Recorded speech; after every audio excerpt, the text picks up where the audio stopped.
So now that you have a foundation of the straight line system from the ebook, I want to take you inside a live event. So you'd actually see me going over this stuff, live right on video. And let me just set this clip up for you here. It really starts, and if you've seen the movie, you probably know some of this, where on my first day on Wall Street, where I became a stockbroker, it was actually Black Monday, when the market went down 508 points in a single day. And just like that, after watching all these other brokers get rich, and I was their slave, just, smiling and dialing, right, and passing the phone to another broker, my turn came, and bam, the firm was out of business. And that night when I came home and I, walked through that door, and, my wife, she had no idea, because wife number one back then, had no idea that the market had even crashed. She wasn't much of a news bug. And that was really when I came home, I collapsed in her arms, and I took that first punch that we all take as entrepreneurs and also as salespeople. And I took that punch, and I was literally paralyzed with fear and uncertainty. All my hopes and dreams had been dashed with the market crashing, and I was out of a job. And at first, I was going to leave Wall Street altogether, and I started looking through the help wanted section of the paper, and I stumbled upon an ad for a brokerage firm in Long Island. And you remember, I'm sure from the movie, it's a classic scene when I walk into this firm and these guys are sitting around, they're all disheveled, someone going to the bathroom, the toilet flushes, right? And I walk in there and they're selling penny stocks. And again, I didn't know what a penny stock was at the time. And when I heard these guys selling on the phone, they were just lying. They were just terrible salespeople. Most of them couldn't even sell the weight of a paper bag, basically, right? They were just awful salespeople. And I sat down there and I realized the commissions were huge, and they, handed me a list of 7 stocks. So I picked one, which I think it was the dog with the least fleas. It was called Arncliffe National. And I started writing myself a script. And again, this is pre-straight lines, just my own ideas of what I should be saying on the phone to close the deal. And I heard a lot of stuff those 7 or 8 months when I was training on Wall Street, right? Now it was my chance to shine on the telephone. And, I wrote the script out. When it was done, it was really, really good. And I picked up the phone. The first person I called, the words just started coming out perfectly. I had this knack for selling on the telephone. And this is a classic scene again from the movie where they're watching me and they can't believe what they're hearing because I sound so good on the phone, and I did. And I ended up closing the guy for, $4,000 or $5,000 of this Arncliffe National. And when I'm done, the guy's like, how'd you do that? What were you doing? And from that point forward, I developed this little sort of cult following of these, young guys that would listen to me, and I was training them. It was pre-straight line. We were selling penny stocks to average moms and pops. It was a pretty easy sale as far as, my book, right? And then ultimately, I opened up my own firm. And then when I made that transition I spoke about before and started selling to the richest 1% of Americans, those $5 stocks, that was when the system broke down. This is before the straight line. And very often with systems, you don't really know how good they are until you stress it at the highest level. And that's when the cracks, the fissures start to appear. And when I went to this sort of high-level selling, when, you're calling rich people who are sophisticated, they're owners, people of power, and these young guys are trying to call them with some sort of, very disorganized system I had back then before the straight line, it broke down. And that was really what forced me to invent this unbelievably effective way of taking any human being and show them how they can become a world-class closer by essentially taking a step back before they start to sell and realizing some very fundamental things about any situation of influence, any negotiation, anything at all having to do with selling, or you're trying to get someone to do something or believe something or buy into an idea that you have. And it starts with this understanding that there are certain things that need to line up in every sale. And those things are always the same. And by putting them in a straight line, a linear fashion, bam, what happens is truly staggering in terms of you being able to close the deal. So again, let's go to the live tape now here, and I want you to enjoy it. Listen very, very closely. Kick out your pen and paper, write things down, and I'll see you on the other side. So here's what I did, and I'll explain to you exactly what it's all about and give you the basics of the straight line. I can't give you all of it now, not because I don't want to, because we'll have to go to 7 or 8 o'clock at night, but let me give you as much as I can, okay, and show you how you can apply this to your business without even knowing it. Just a little bit of it, 2% of it, will allow you to start becoming more effective at persuading people. So here's the deal. That moment when I realized I had to retrain everybody, I said, everyone put down, we cursed a lot. I said, put down the fucking phones. Put down the fucking phones, everybody. I had them put down their phones, all right? I want you to take every piece of paper on your desk and throw it in the fucking garbage. Rip it up, We start from scratch. Everything you've learned, everything you know up to this point, I want you to forget everything you're about to relearn, everything from the time you were this big about language, communication, and something happened to me. And I popped into a state of such certainty where I was channeling. I believed that I was really channeling stuff from somewhere else because I started having access to knowledge. And who's read the Think and Grow Rich? Anybody here? Which is, if you haven't read it, read it. It's by Napoleon Hill. It's a fabulous book. It's one of the first, I think it's the first book I read on wealth and success. Changed my life in many, many ways. Okay, an amazing book. And they talk about this, the universal force, and it sounds kind of kooky, come on, it's all bullshit, right? But something happens in some moments in your life, and whatever it is, you're able to access sort of this higher intelligence within yourself and channel. And words started coming out of my own mouth, and I didn't even know what was going on. And I devised this system. What I said to them was basically this. I said, the days of this, of going out and carpet bombing and calling people with no money and trying to get them to invest money they don't have, it's over. We're done. From now on, we only speak to the wealthiest people in the world. I said, and there's 3 things you have to establish within 4 seconds of the conversation. The moment you pick up that phone, and let me tell you something. Who here would like to learn to attract more affiliates in their life? Raise your hand. Okay? Who would like to have better relationships with their credit card processors? I said, there's 3 things that have to be established. The moment you pick up that phone, you have 4 seconds. If you don't establish this in the first 4 seconds of a conversation, you're done. Now, you have about 10 more seconds, in truth, of catch-up ball. But if 14 seconds you don't have it established, you can't influence anybody. You're done. And here's what those 4 things are. Number 1, in 4 seconds, they must know that you are, number 1, sharp as a tack. 2, enthusiastic as hell. And 3, an expert in your field. If those 3 things are not established, you're done. Why is that? Well, in truth, okay, think about this. Do you really want to deal with a freaking novice? When you go and buy a car, or you buy a stock, or you do anything, who do you want to, when you get a haircut, who do you want to deal with, the pro or a novice? Pro? Of course, right? Okay? Let me tell you something, okay? As human beings, we judge books by their covers. Our moms told us not to. Our dads told us not to. We make instant decisions about people. The second we see them, we size them up. And because nowadays, most of communication occurs on the phone, over our cell phones, you're not even seeing them. So how is that person sizing you up if they can't see you? Tone of bingo, your tonality. There are 2 things you establish with tonality and body language when you're in person.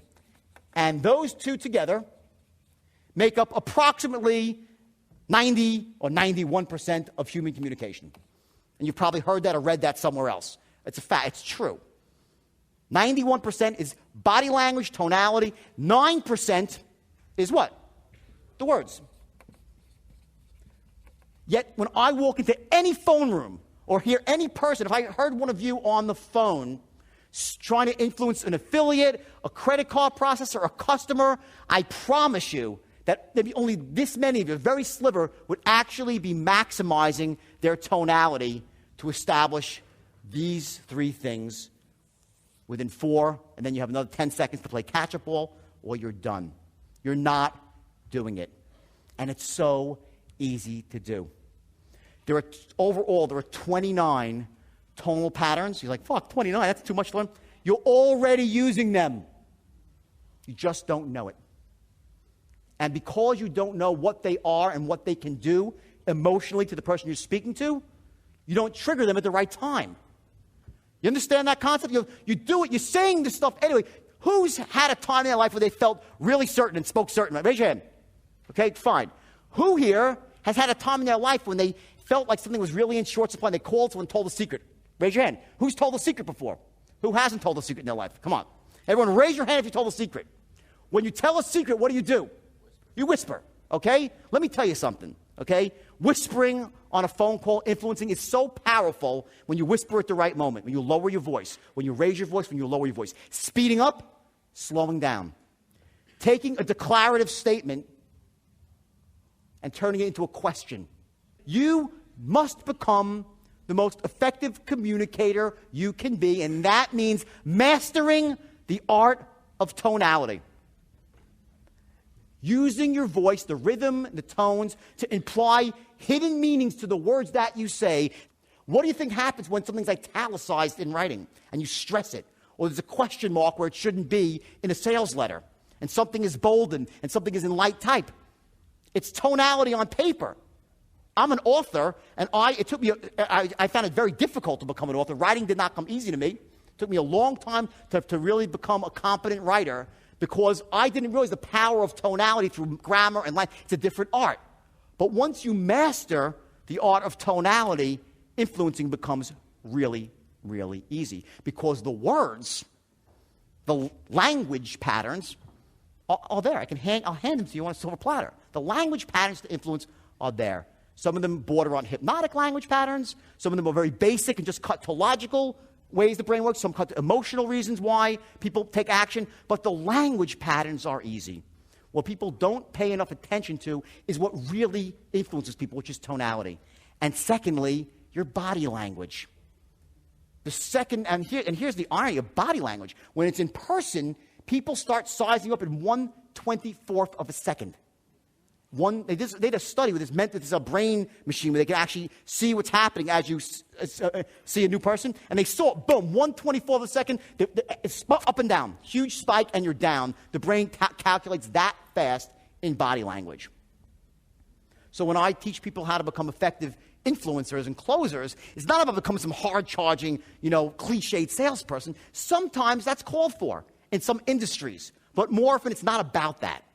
More often, it's about being mellow and being persuasive by using tonalities that are pleasing to the ear and that insert subliminal messages as you're talking. And here's what those messages are. Number one, A, that you care. I care. This is the number one most important thing that has to be established on a subconscious, not a conscious. Tell someone I really care about you. They'll say, what a freaking lying sack of shit salesman this is. I care. I really care about you. People don't believe you when you say you care. Ultimately, when they know you, yes, you get to that point. The way you establish that you care about someone is through your tone of voice. From an empathetic, sympathetic tone used in precisely the right point of an oral presentation. And they won't even know why. That people will feel, wow, this guy really cares, this girl, she really cares about me. So number one is you have to establish that you care. Number two, that you're just like them.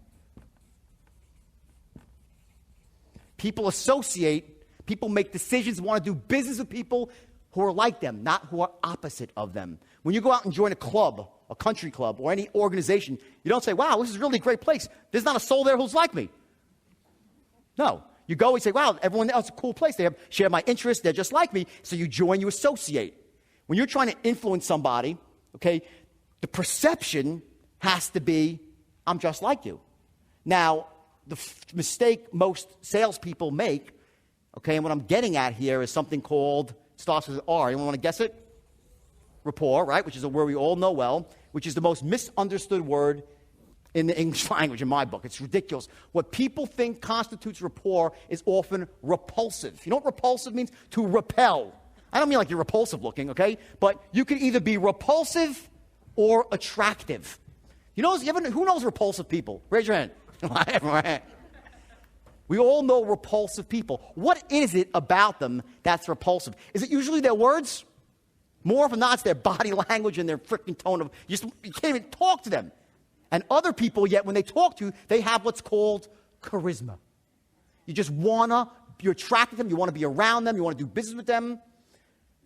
Some people say, well, Jordan, and here's a reason. I don't have charisma, it's not who I am. Shut up. Get some fucking charisma. You can learn. That's bullshit. That's the bullshit story. Anybody can learn to have charisma. Because it's been body language and tonality. That's it. And not saying stupid shit, okay? But mostly, it's about body language. Don't tell me you don't have charisma. I'll teach you to have charisma. It's not some magic freaking bottle, okay? The point is this sort of that magic bullet, this is charisma, this sort of What is it? It's fucking simple, everybody. Tonality, body language, without saying stupid shit. So what I taught my brokers, okay, and I really didn't even know this. Is like now I have it broken down so mathematically because what happened many years later is when when the book came out and the movie was announced, I started getting offers to come speak all over the world. And I was like, shit, well, it was like, we want you to train our salesmen, train us to become closers all over, like Deutsche Bank, Goldman Sachs, Credit Suisse, our Royal Bank, and biggest brokerage firms in the world, then companies like Symantec, I mean, huge companies. I'm like, fuck, well, they want me to, like, we need 3 hours to you to I'm like, 3 hours? I had these guys captive for years. See, what happened was, so I started teaching these guys the straight line system. And I'll show you visually what the straight line is. I called it the straight line because out of sheer frustration, like every morning I'd give a meeting for about an hour. And every afternoon I'd give another meeting for about an hour and a half. Every day for 5 years. As the firm started with 12 people and grew to thousands. And imagine a room about twice the size of this, packed from front to back with desks, okay, people banging away on the phone, pacing around. It was absolutely insane. You walked in, you're like, holy shit, is this an alternative universe? That's what happened ultimately. But in the beginning, it was 12 guys, okay, and trying to explain to them, like, don't you fucking, I was killing me inside. Like, they weren't getting it. I said, every sale is the fucking same. They're like, what? Like, every sale is the same. Every encounter, every negotiation, every sale's the same. I'm like, watch, it's a fucking straight line. Here's your open here. And I was like, that's how frustrating. I was like, here's the open, here's the close, right? Now, this is going to be every sale. They'll try to go off the line, right? They'll here and here, below and above, right? These are the boundaries. You will not allow the encounter to go outside the boundaries. And that is called what? Controlling the sale. At the essence of effective communication, at the essence of influence in your business right now, once you learn to control the linguistic encounter, you will be shocked at what will happen. So I taught them, number one, to control the sale. Here's the perfect sale where they agree with everything you say. From the first word you utter, they're on board with you. They're saying yes to every question you ask. Perfect sale. How often does that happen? Not too often, right? So what happens is the customer has a tendency, the prospect, to go off the line. They want to go off the line. You want to keep them on the line. What you have here, between here and here, is your healthy boundaries of where the sale can go. As long as the sale stays within these boundaries, you're in control. If it goes outside the boundaries, you're out of control. In the boundaries, there's two things that you're doing. Number one, you're establishing instant massive rapport through tonality and body language. And number two, using that rapport to gather intelligence, to find out what the prospect truly needs, what his true desires are. Because here's the deal. Remember I said those three things, what are they? Sharp as a tack, or sharp as a tack, enthusiastic, and what else? Expert, you feel. Those three things, right? But why? What is the higher purpose of this? What it really means is this. What this all rolls up to, one thing is that you are a person worth listening to. And taking it one step higher than that, because you're someone who could help them achieve their goals. You could help them get what they want. That's why these three things are so important, because they chunk up to a higher purpose, which is that you're a guy that can help them, or a girl who can help them get what they want in life. If they don't think you can help them, they're not going to want to talk to you.